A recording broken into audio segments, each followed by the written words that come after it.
அனைவருக்கும் வணக்கம்.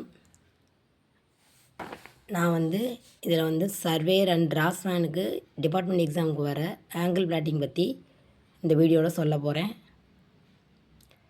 முதல்ல இது மாதிரி ஸ்டேஷன், ஆங்கிள், டிஸ்டன்ஸ் இந்த மாதிரி கொடுத்துருவாங்க. இதை வச்சு நம்ம வரைபடம் வரையணும்.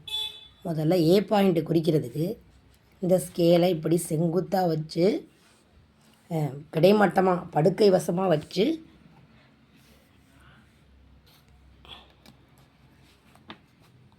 ஒரு கோடு போட்டுக்கிறோம். அடுத்து செங்குத்தாக வச்சு ஒரு கோடு போட்டுக்கிறோம்.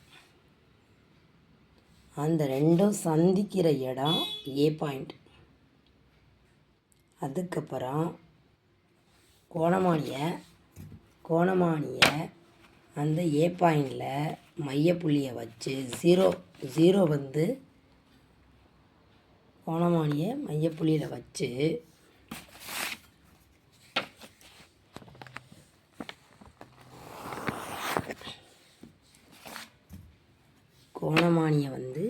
மையப்புள்ளியில் வச்சு அந்த மையப்புள்ளி ஏல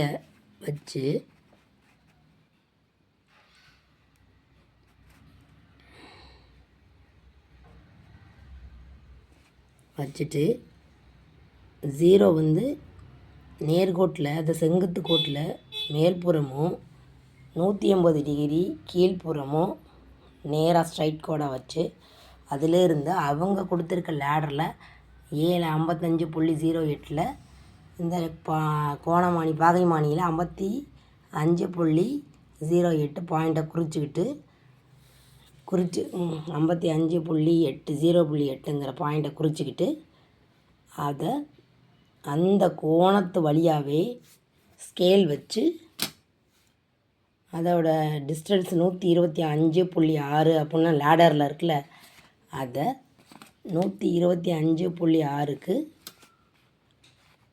ஒரு பாயிண்ட்டை குறிச்சிக்கிறோம். இதுதான் பி பாயிண்ட். இந்த பி பாயிண்ட்டு குறிச்சாச்சு, ஏயும் பியும் கண்டுபிடிச்சாச்சு. இப்போ சி பாயிண்ட்டு கண்டுபிடிக்கணும். அதுக்கு என்ன பண்ணணும் அப்படின்னா,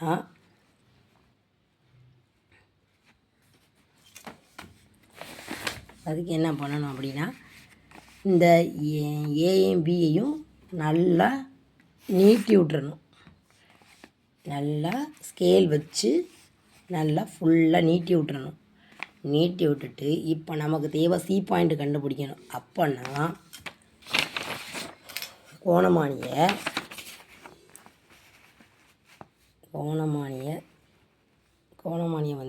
0 பாயிண்ட்டுக்கு பியிலேருந்து ஏயை நோக்கி 0 பாயிண்ட் வச்சுக்கணும். அந்த நேர்கோடு நீட்டி விட்டுருக்கோம்ல, அதில் 180 டிகிரிக்கு பியிலேருந்து ஏயை நோக்கி 0 பாயிண்ட் வச்சு 180 டிகிரிக்கு கீழே எடுத்து பார்த்துட்டு அதிலேருந்து அடுத்த லேடர் என்ன 95.25 அந்த கோணத்தை குறிச்சிக்கணும். இந்த பாருங்கள் 92.25ன்னு குறிச்சிட்டு இதே அந்த கோணம் போகிற பாதையிலே 138.2 டிஸ்டன்ஸை குறிச்சிக்கிட்டு இது எங்கே இணையுதோ அது சி பாயிண்ட். இங்கேருந்து சி பாயிண்ட்டு குறிச்சாச்சு. அதுக்கப்புறம் டி பாயிண்ட்டு தேவை. இப்போ சியிலேருந்து டி கண்டுபிடிக்கணும். டி அது எப்படின்னா அதே மாதிரி ஸ்கேலை வச்சு சி பாயிண்ட்டை நீட்டி விட்டுறணும். ஸ்கேலை வச்சு இது சி பாயிண்ட்டை நீட்டி விட்டுறணும். நீட்டி விட்டுட்டு நமக்கு என்ன தேவை, இப்போ டி தேவைன்னா சியிலேருந்து பியை நோக்கி கோணமானியை 0ல் வைக்கணும். அதாவது சி இப்போ நமக்கு தேவை டி. அதுக்கு கோணமானியோட அந்த மையப்பகுதி 0, மையப்பகுதி டியிலேருந்து சியை நோக்கி 0 வச்சுக்கணும். டியிலேருந்து சியை நோக்கி 0 வச்சுக்கிட்டு இங்கே 180 டிகிரி ஸ்ட்ரைட்டாக வச்சுக்கிட்டு அதுக்கப்புறம் இங்கே லேடரில் கொடுத்துருக்காங்கல்ல அளவு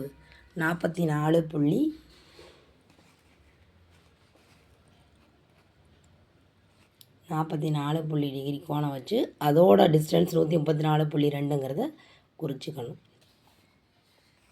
அதுக்கப்புறம் அதை இணைச்சி விட்றணும். இங்கேருந்து டியிலேருந்து சியிலேருந்து டிக்கு இணைச்சி விட்றணும். இணைச்சி விட்டு அதே மாதிரி இதை ஸ்கேல் வச்சு ஸ்ட்ரைட் கோட் போட்டுக்கணும். ஸ்ட்ரைட் கோட் போட்டுக்கிட்டு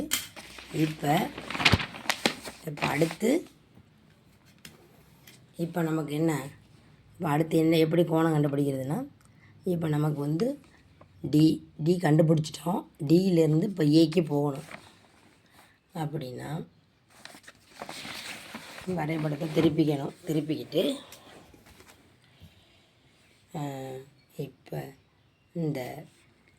இப்போ நமக்கு வந்து ஏ தானே தேவைப்படும். அதனால் கோணமானிய டியை வந்து டியிலேருந்து சியை நோக்கி 0 வைக்கணும். நமக்கு என்ன தேவைன்னா எப்போதுமே ஆங்கிள் பிளாட்டிங்கில் ஃபஸ்ட்டு ஏ பாயிண்ட் மட்டும் அது எந்த பக்கம் 0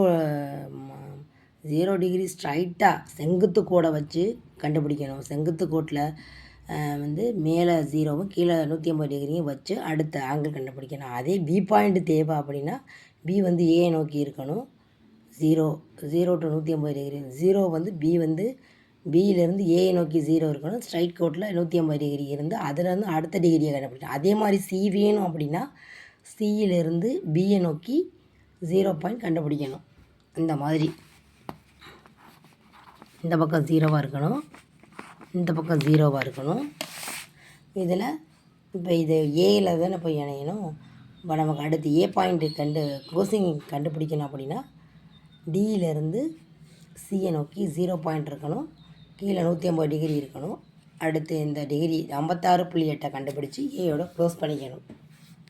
இது ஆங்கிள் பிளாட்டிங். தேங்க்யூ.